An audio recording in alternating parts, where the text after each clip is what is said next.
HPE followed Cisco and Dell and ISG, and was the third of kind of the big IT OEMs over the last few weeks to report its quarterly earnings.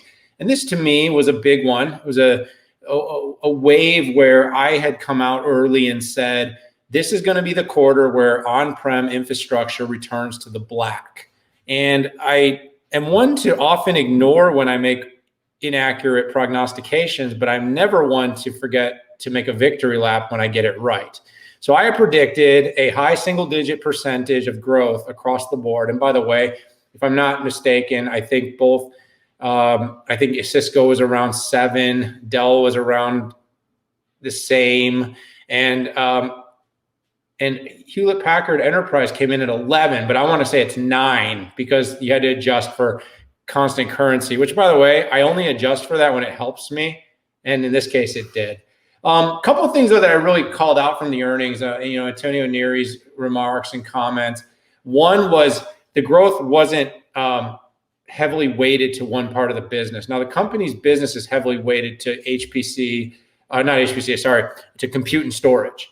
That's where a lot of the revenue, I think it's about 2/3. But if you go across all their segments, they had edge, IoT, HPC, storage, compute, in their services business, and then of course financial services. Every part of the business grew except financial services, and that only took a very small loss, but actually was up on margins.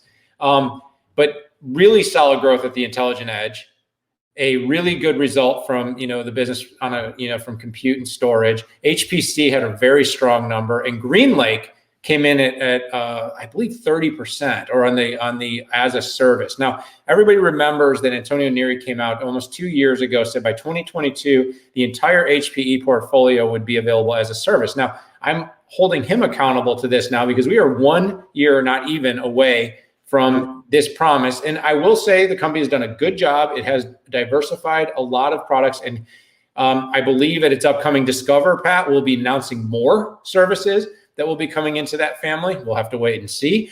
But the point is, definitely ramping up its as a service, definitely ramping up its hybrid cloud offerings, trying to really move to this annual recurring revenue model. And I thought it was a pretty robust result for the company. Overall, my impressions, this is still a company in transition. The market wasn't particularly jazzed. The stock didn't shoot up from this result. But again, it has gone up a little bit into earnings. I continue to say this is just the trend right now. Nobody's acting on the news. Everybody's acting on the rumors. IT on-prem is up. I envision this is to continue to happen. And so before I turn it to you, I'll just say the biggest thing I'm watching is that recurring revenue number. The company, in order to stabilize and prove its whole ARR concept, needs to show that it can grow. Neri said 30 to 40% compound over a multiple period of time was going to get the company to where it needs to be. So as we've talked about with Pat Gelsinger, as we've talked about with our friend Jim Anderson at Lattice, I've become a huge fan of say do. If he says he's going to do it, I hope he does it. So good quarter for HPE. Yeah, last quarter when I got to talk to Antonio, he said, I asked him about growth, and he said, well, watch the future. And sure enough, they cranked out. And, you and I look at it a little bit differently. I look at GAAP. You don't. You look at non-GAAP, which I understand because that's what investors look at. But, 11% revenue increase, the first double-digit revenue quarter since 2018. Which there's two ways to look at that. The first one is to say, oh my gosh, that's incredible. The other way is says, wow, you had a difficult couple of years. But here's the deal. They never committed to anything over a digit here. So hats off to HP. What blew me away, Daniel, was the 10% on compute. And some people had thought that HPE was getting out of general purpose servers. Well, look at the profit dollars that came out of that 10% of what they call their core business of compute, and that's in contrast to growth. Super impressive. The other thing that was impressive was free cash flow. Almost $370 million of free cash flow out there. And then what did the company do?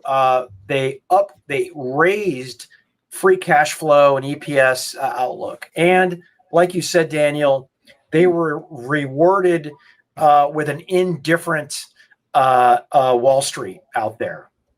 Well, in total fairness, though, Pat, Zoom grew 191% and the stock didn't go up either. So, and yes, I know they grew 369% the quarter before, but we really have hit this point where I don't know if anything goes up for the right reasons anymore. So, we try to look at the fundamentals, the technicals, the strategy, the business, meet the technical innovation with the numbers to say, hey, are these companies committed to their truth?